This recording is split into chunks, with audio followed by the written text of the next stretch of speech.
You're listening to Inside the Village, where all news is local and no topic is off limits. So help me, Bob, it's bully in the alley. Hey, bully in the alley. Here we go. It's another week and another episode of Inside the Village. A riveting episode. This stuff we're doing is riveting. It has to be. I like to think it's riveting. I hope some people find it riveting. Yes. Well, we know your mom thinks it's riveting, and really that's all that matters. It's episode 6 of Inside the Village alongside the Village Media Editor-in-Chief Michael Friscoletti. I'm Scott Sexsmith, and I think the first word to Frisco this week, Frisco, should really be kind of a re-explanation to the audience of what it is that we're doing here on Inside the Village. I think so. I mean, like you said, we're at episode 6 of this experiment we've been doing. It's been really a lot of fun. We've met a lot of interesting guests, told a lot of really cool stories. But I think it's good to remember that we envision this podcast as sort of being a window into our world, a window into the great local journalism that we do on all the sites we have across Ontario. So we're going to see segments like that about really hyper-local stories that are really interesting, and that even if you don't live in that community, it's something you might want to know about, because maybe you'd think to yourself, maybe we should be doing that in our city as well.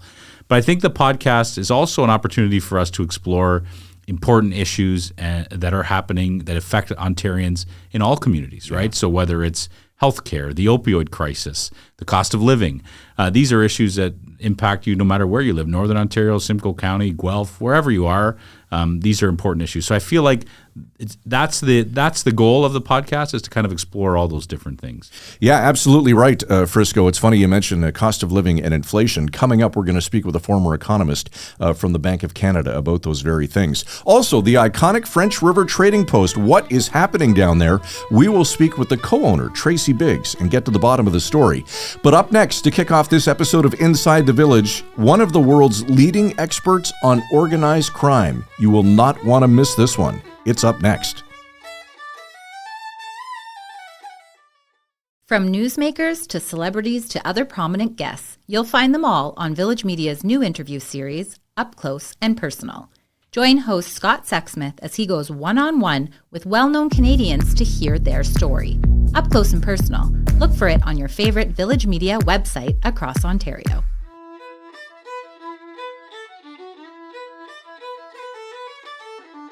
Welcome back to Inside the Village alongside Michael Friscoletti. I'm Scott Sexsmith. We're going to be joined in a couple of minutes by Antonio Nacasso, an interesting gentleman who is actually the leading organized crime expert in Canada, and in fact one of the leading experts around the world. Fascinating individual. But this kind of ties into the first big read that you guys launched in our editorial department a few weeks back. Yeah, Antonio was quoted in the piece. It was a great article exploring this idea that a lot of Toronto area street gangs are sort of branching out into rural and Northern Ontario more and more, pushing fentanyl all over the province. So they're literally commuting up from the GTA to sell these drugs. And so this story kind of shines a light on the fact that this is happening, and the police agencies are seeing more and more of it. So it really digs into some of the cases, some of the busts that have happened, and just sort of connects the dots about how this is a growing problem for police forces in Ontario.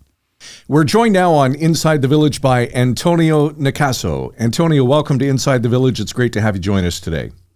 My pleasure, Scott. So let me get this straight. You've authored over 41 books on organized crime. You're a lecturer at Queen's University and a longtime consultant to government and law enforcement agencies all over the place, with a specialty, of course, in organized crime. I have to start by asking how much time you spend looking over your shoulder. Not much. I always say that I have the courage of a fear, the idea that I'm doing my job with the passion since I was a child. I grew up in a town where the presence of the mafia was strong in southern Italy, and I learned about the mafia when I was 6.5. They killed the father of a schoolmate, and probably in that year, in 1971, many of the classmates decided to choose the knowledge instead of the indifference. The indifference of many is not my problem. It doesn't have nothing to do with me. And I started to collect the news clip on a scrapbook, and that was how I started. Then I had a great opportunity when I was 16 to collaborate with a daily newspaper. So I started to cover crimes, and that was the beginning of a long journey. That's a phenomenal journey, Antonio. And I've read your stuff. I've seen you quoted since I was a kid in the newspapers when I was reading articles about organized crime. You're very well known in our industry, obviously. Just as a dumb question, but how much has the organized criminal networks changed, and how much have they stayed the same? I mean, money's still the driving force here, right? Relatively is the money, because in some criminal organization, the goal is the power, the governance, the control of a territory. But one of the most important aspects of organized crime is the ability to adapt. This is a big question, obviously, but how much are the traditional organized crime groups profiting from the opioid crisis we're seeing right now in Canada? Let's say that now they are exploring a new frontier, a new opportunity, new opportunities. When you're thinking about drug trafficking, the mind goes to Colombia, Bolivia, and Peru for cocaine, or Afghanistan, Mexico for heroin. Imagine this new scenario to try to produce and sell synthetic drugs, synthetic heroin and synthetic cocaine. That means you don't need the coca leaves in Bolivia, Colombia, and Peru, and you don't need the poppies in Mexico or in Afghanistan. So it's a new challenge. Before, there was a little bit of problem because they were not able to put together the whole ingredients in the right way. So there were so many casualties around the world, particularly in North America.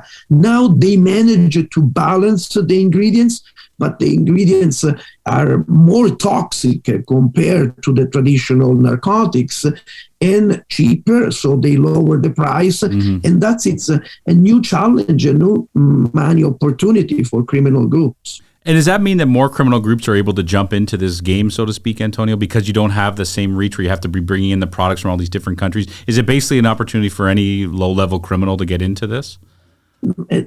Yes, Michael, in the sense that you need chemical precursors, and you can purchase from China, and it's the advantage, because you need to buy these chemical precursors and cooking together. So that you don't need to have the contact with the producer of cocaine in Colombia, Bolivia, and Peru, or in Afghanistan.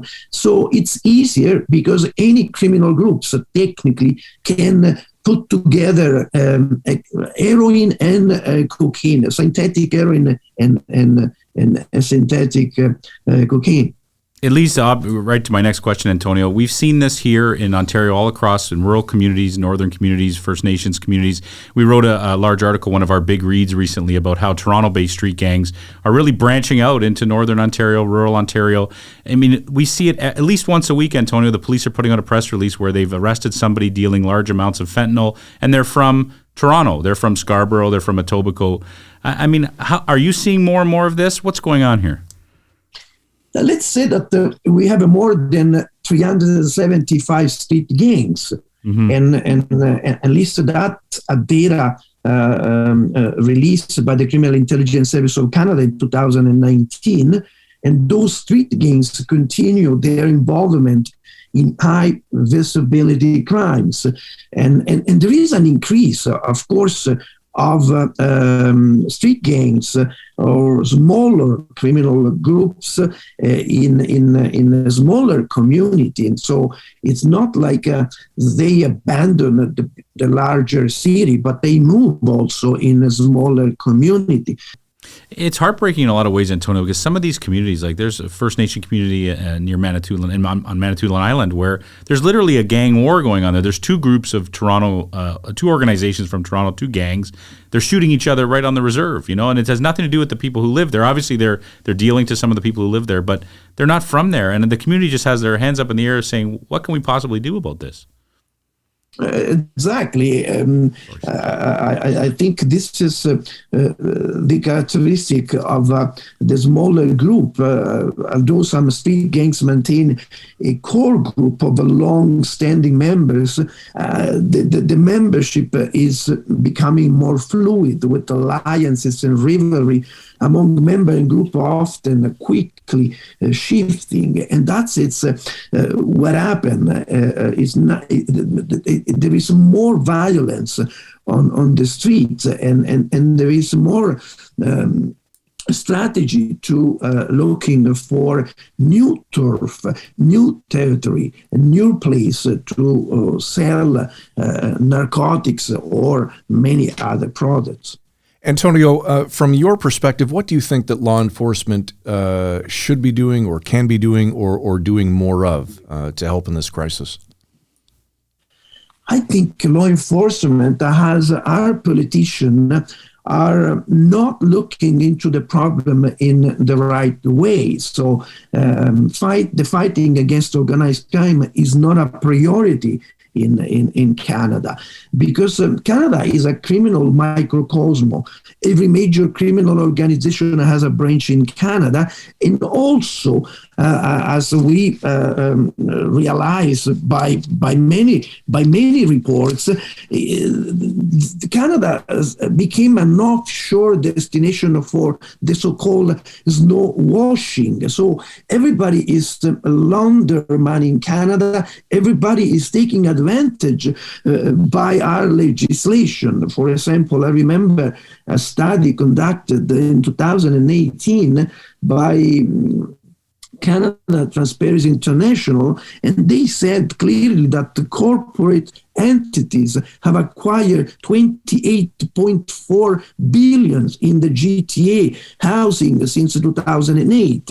And the problem is that those companies are privately owned with no information on their beneficial owners. So practically, imagine to purchase property in Canada and not have any obligation to reveal the beneficial owners of that investment. And of course, Canada is a place where many criminal organizations are operating, and that's the major issue. Why we don't fight properly organized crime? Why organized crime is not a priority? This is what the politicians should ask, addressing this important this topic of a great concern to many of us. Antonio, does it not get the attention it deserves because there's still this stigma or stereotype that people assume that these types of crime are impacting a certain group of people in Ontario or in Canada, and it's not affecting, the people in power, the people that they know? Exactly, and it's the problem, Michael. I think the perception is that the organized crime is still an ethnic problem. When what we learn from many police investigation is that in Canada there is a culture of impunity that took over a vast sector of our economy, a vast sector of the public tendering in construction, for example. And what we learn is that organized crime, political figures, unions, entrepreneurs all work together to scheme a public fund to illicit ends. So it's not true what Edwin Sutherland stated, that there is a separation of organized crime, that they are white collars and mobsters. Mm-hmm. The idea that the white collars are professionals who commit a crime, but the mobsters are mobsters and they're separate entities. This is not any longer the case, because to operate a criminal organization, you need to bridge social capital, in the sense that you need to have a strong relation to professional, to politician, to people outside the organization. Otherwise, you won't be able to survive. You won't be able to do sophisticated money laundering operation. And that's what organized crime is all about. Mm-hmm. I think the greatest problem in understanding organized crime is not with the word crime, but with the word organized. They are organized and they are well connected. That's an excellent point. Thank you so much for explaining that to our listeners, Antonio. I appreciate it. Antonio, your knowledge and insight, obviously incredibly valuable. Author, lecturer, and leading expert on organized crime in Canada, Antonio Nacasso. Thanks for joining us today on Inside the Village. Thank you very much. Wow, what a fascinating individual. Antonio's amazing. He really is. Great to have him on the program. Coming up next on Inside the Village, the French River Trading Post, the iconic French River Trading Post, and what's happening down that way. We'll find out next with the co-owner, Tracey Biggs, next on Inside the Village. She had my heart, oh, very nearly. For the latest in in-depth features and enterprise journalism from your local writers at Village Media, be sure to check out The Big Read. The Big Read. It's the full story behind the headlines. Look for The Big Read on your favorite Village Media website across Ontario.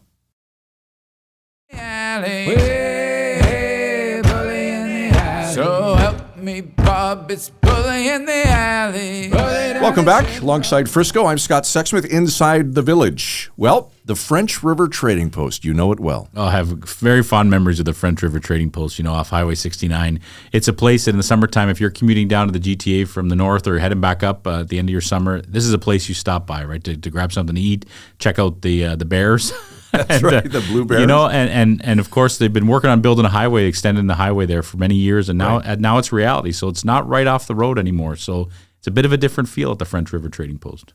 We're joined now on Inside the Village by Tracey Biggs, the co-owner of the French River Trading Post. Tracey, thanks for joining us on the program today. It's great to have you. Thank you so much for having me. Now, for those who don't know the history of the Trading Post and what's going on, maybe you could give us a bit of the backstory and the history on such a well-known establishment. Sure. My grandparents and my dad drove up from Kitchener in 1955 and broke ground on the property and opened in 1956. Wow. And the rest is history. That's all I can say. It's a blur. We've just been at it. I can say that 5-6 years later, my mom joined my dad and drove up from Dundas with her folks for a family vacation. Met my dad, and then. Is that how they met? Their family stopped there and they met there? Originally, yeah, my mom was 16 the first time she stopped in, and she bought a kilt. And then she came back up with some other family friends for a longer visit, and she was in nursing school in Hamilton. And that's how my parents met, and then we've just been at it ever since. We don't need to talk anymore, Tracey. That's the best story you're going to tell us. That your dad met your mom because she stopped by the French River Trading Post on her way through. Oh yeah, for sure. That's fantastic. Well, the families were friends, but and actually, my grandfather was from Coppercliff originally and moved down to Kitchener, and then they came back up. But he always had this vision, this dream that he wanted to have a business. He just had the foresight, I guess, and knew that the highway was going to come through because at that point it was just a gravel road. Yeah, and. So he just knew, and they built a little shack to live in for the spring, and then started building as soon as the ice and the snow left, and opened in June of 56. Wow, and it's become such an iconic place. Like we were talking before we started, everyone and their kids and their parents have gone through the French River Trading Post. My kids have stopped there untold amounts of time, seen the big blue bear. I can imagine how many of your staff members have put on the costume over the years. And family members. It's a big family operation. I mean, my brother started in the bear costume. I started in the costume. My daughter started in the costume. Everybody takes their turn in the family. My dad used to do it regularly when he was with us, but he was in it a lot. He loved to get in the costume. Was there ever a moment your dad or you or your family really took a step back and just realized what you'd accomplished, what you've built there, what an important place it is for so many families? We do it every day. We realize it and we feel it every day. And we started, with Facebook, we started calling everybody our family. The French River Trading Post family is what we start all our messages with, because that's how we feel. I mean, we have some families that have been coming for, like you said, for generations. And we step back every day and now realize, and probably my daughter, Jessica, has really brought that into focus for our entire family and made us realize that it is a destination and a tradition for a lot of people. Tracey, can you tell us about the situation surrounding the highway now? Well, I just sent off another email to MTO. We're still trying to get answers, and we're still trying to understand. This has been going on for a number of years, the planning process. I mean, my dad was involved in the planning process over 20 years ago when they started talking about what they were going to do. And he was instrumental in, where they actually went around us. He had a request earlier on to go on either side of us, which would have been ideal, but that didn't happen.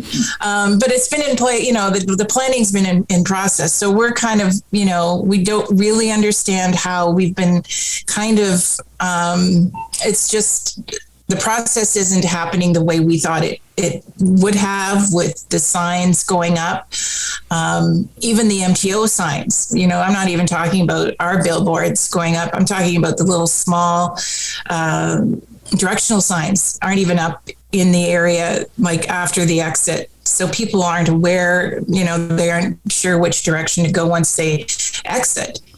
And just to get on the right road even. Mm-hmm. So I think the directional white signs went up last week, but it's been a long process. Mm-hmm. So we're waiting. Tracey, have they given any kind of indication as to why the delay? Is it typical government bureaucracy, or has the answer been different than that? Well, one of the things I said this morning in my email was, you're giving me a lot of excuses and no solutions. And that's basically where we're at. And the excuses aren't doing me any good. I mean, it's just not, it's wonderful. And I'm really sorry that they're having issues, and there's landscaping to do. And it's not, it's still a construction zone, and, there's all kinds of things, but it was completed in the fall of last year. I did have contact in the fall, called last year to get some information, and then was told that we were going to have our spots. And then unfortunately, when we started up this spring, it's just, it's here we are, and it's almost the May long weekend. Mm-hmm.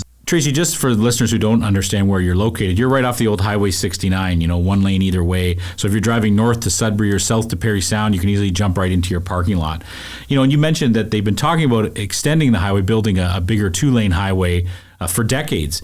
Has that kind of been a worry over your head and over your family's head, that if they build this highway and the traffic's no longer coming on the older road, that you might lose some business, that people might not be so willing to get off and come to the French River Trading Post?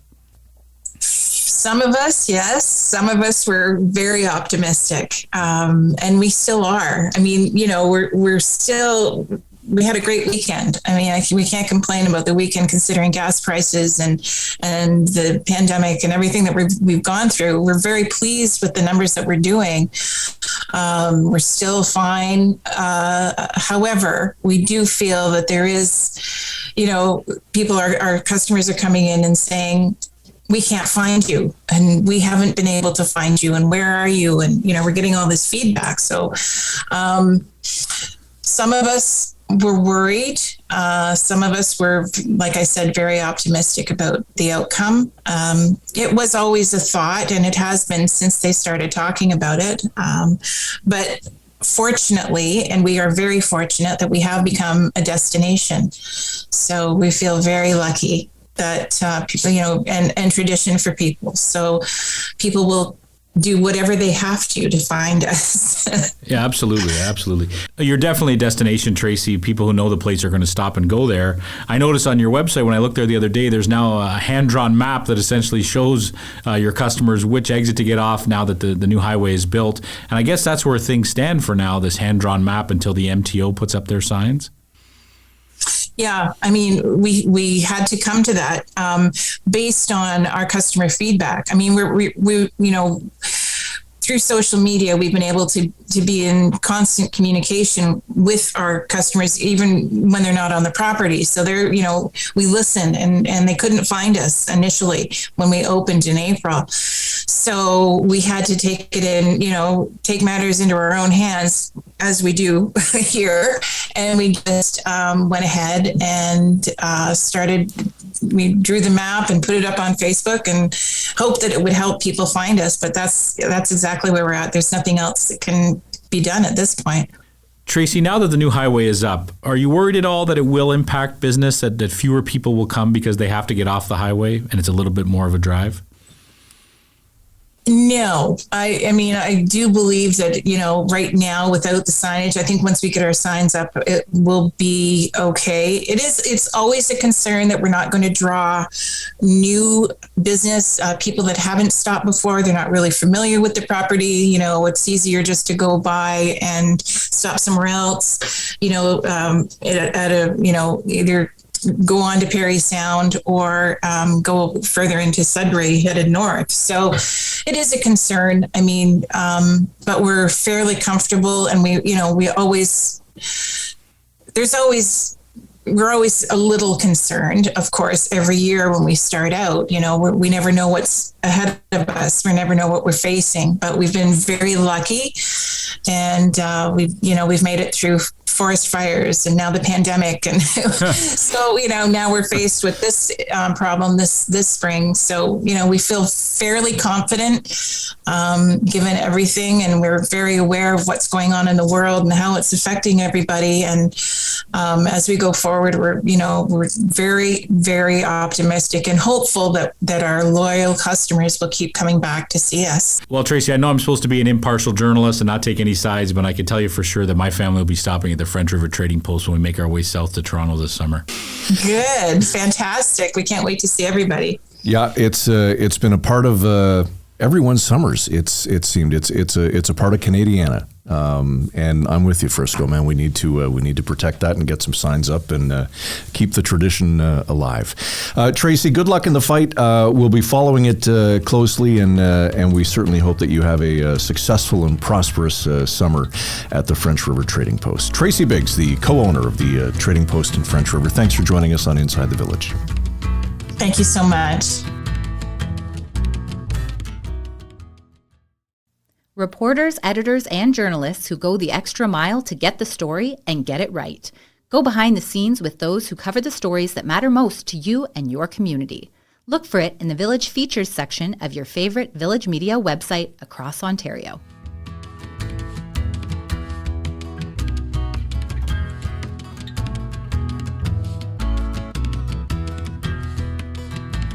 Welcome back to our final segment here on Inside the Village. Don't forget, by the way, you can access the program wherever you get your favorite podcasts at insidethevillage.ca and across the Village Media Network. Well, Frisco, as we get nearer and nearer to the Ontario provincial election coming up June 2nd, I think the biggest issue that is probably the most at the forefront is inflation and the cost of living. It has to be. It's the one thing that people are talking the most about right now. The inflation's going through the roof. They're seeing increased prices at the pumps, at the grocery store. They're worried about housing. They're going to be able to afford the rent. And it's the thing that people are talking about the most. So, the parties are campaigning on all kinds of different things, but this is the issue that's really hitting people hard. Jean-Paul Lam is an economics professor at the University of Waterloo who previously worked as an assistant chief economist and principal researcher at the Bank of Canada and joins us today on the program. Professor, welcome to Inside the Village. It's great to have you. Thank you for having me.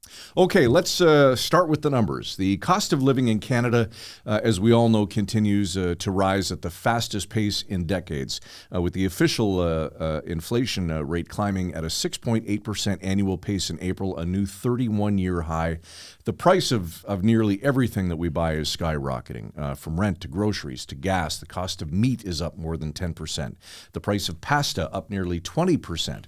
I guess, Professor, the obvious first question is, how much worse are things going to get, and are we on the verge of a repeat of the 1970s? Well, it looks like the numbers might not have peaked yet. because there are a few things that we might see in the coming months. First of all, wages are increasing, and we haven't seen the effects of higher wages on inflation yet.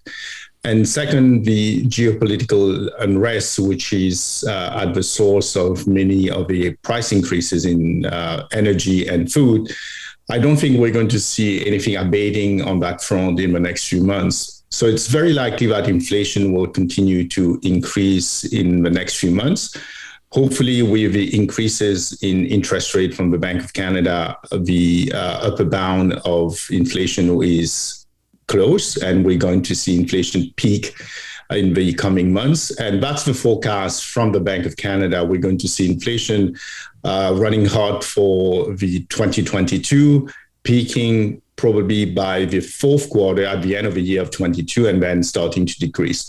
The 1970s, there's a lot of similarities with what's going on in the 1970s. Remember, in the 1970s, we had the OPEC boycott of oil, and that led to a significant increase in energy prices. And we had the central banks increasing interest rate to deal with higher prices. And we had also what we call a wage price spiral going on in 1970s with the wage controls that Arthur Burns, the Federal Reserve chairman, and Jimmy Carter in the US established. So we have higher wages feeding into higher prices, and higher prices feeding into higher wages, etc. I don't think we will see the stagflation, which is high inflation and high unemployment, that we saw in the 1970s. Remember, unemployment is fairly low in Canada right now. And the other reason why I don't think we will see the same kind of episode where inflation ran out of control is because we've learned a lot from the 1970s. I think central banks, despite being very slow to react to this inflation episode, we have learned a lot about central banking and how to manage inflation since the 1970s. I appreciate that, Professor. This is obviously not an economics podcast, so a lot of our listeners are like me, relatively well informed, but definitely not experts on the many things that can influence, like the consumer price index, for example. Can we explore that a bit? I mean, inflation in Canada has been pretty well under control for the last 25 years, sort of at that 2% target. And now over the last 2 years, it's been surging, I think, around 7% year over year. Just if you had to explain to the average person, Professor, why? I mean, there's obviously more than one factor. Why are we seeing it surge so high? I think there are many reasons why we are seeing inflation not only being high, but persistently high, despite the actions of the Bank of Canada and central banks around the world to try to bring inflation back to their target, which is around 2%. We started with supply disruptions from COVID. I think that's one of the major factors. And these supply disruptions, obviously, around the world, and not just in Canada, has made the supply of goods much more expensive, transportation costs much more expensive. And we also had disruptions in the labor market. Remember, people getting sick, economies closing, and that has caused a lot of disruptions in the supply of goods. So that's the first reason, big reason. The second one was all the savings and the stimulus that governments around the world and in Canada provided. That has increased demand significantly, especially for durable goods. I mean, your listeners might sympathize with this. If anyone is waiting for a fridge or some car parts or has bought a car recently, they have to wait a long time. And there is excess demand in some parts of the economy, and that has pushed up prices. And the sort of the third effect would be from higher wages coming from, obviously, workers asking for higher wages because of high inflation. And these higher wages have fed into inflation. What we have seen in the last 3 years have been exceptionally very strange in terms of economic shocks, because we haven't seen anything like that, the combination of supply shocks and much stronger demand than central banks anticipated in the last 25 years. Professor, in all the communities that our journalists serve across the province of Ontario, from Northern Ontario to Simcoe County, Guelph, and Cambridge, right near you, many people, as I'm sure you can imagine, are worried more than ever about how they're going to pay rent, feed their families. And I think it's safe to say that the cost of living has become the number one issue in the election campaign. Political candidates, as we all know, make a lot of promises. But is there anything that a provincial party can actually do that makes a difference in lowering inflation? I don't think so, honestly. Unfortunately, I think it's outside their powers. Honestly, they can obviously limit the wage increases so that we don't get into the same kind of scenario we had in the 1970s, where higher wages fed into higher prices and so on and so on. So they can control that. But in terms of the numbers itself, the broad inflation, because the factors driving inflation are a lot of them are completely outside of Canada and our borders, that there's little even the federal government can do at this stage about what's happening to inflation. And I think what's important to point out is if you look at the numbers, it's true that we haven't seen those numbers in a long time. And the categories that are hitting people hard are food, shelter, and transportation. And those are where we spend, according to StatsCan, about 60% of our income. And it's no surprise that these are the components where prices are increasing the fastest in terms of the basket of goods. And that's why it's hitting consumers in various parts of the country extremely hard. Mm-hmm. It's definitely extremely hard, Professor. You know, and it's the people on the lower end of the economic ladder, I think, who feel the pinch the most, right, when this happens. Inflation hits the people who are sort of on the fringe or on the brink already. You know, we've seen a lot of reports of food bank usage being up throughout the province, throughout the country. I know you're an economist, Professor, but what kind of messages can we give to people who are feeling that very real stress, going through this, wondering if they're going to be able to afford groceries, whether they're going to be able to pay their rent this month? So one of the normal reactions that we've seen and sort of behavior that we're seeing nowadays is people starting to shift consumption and trying to find cheaper substitutes for what they usually buy. And one of the things I always tell my students is the biggest cause of inflation is what we call a misallocation of resources, because it forces you and I and firms to try to adapt to this new environment. And we spend time doing that, searching for cheaper products, cheaper alternatives to what we usually consume. What I think is important is in terms of wages. We know that if inflation is running at 6% and you're getting a 2% increase in wages, then you're losing a lot of purchasing power over time. So if you're a worker, if you're on minimum wage, you can't do much. If you're on the lower income spectrum, a lot of times you don't have control over your wage increase. But I think it's important if you are a worker to try to at least get your wages to keep up with inflation. And unfortunately, inflation is so broad-based right now that it is very, very difficult to escape and find these substitutes that people are talking about.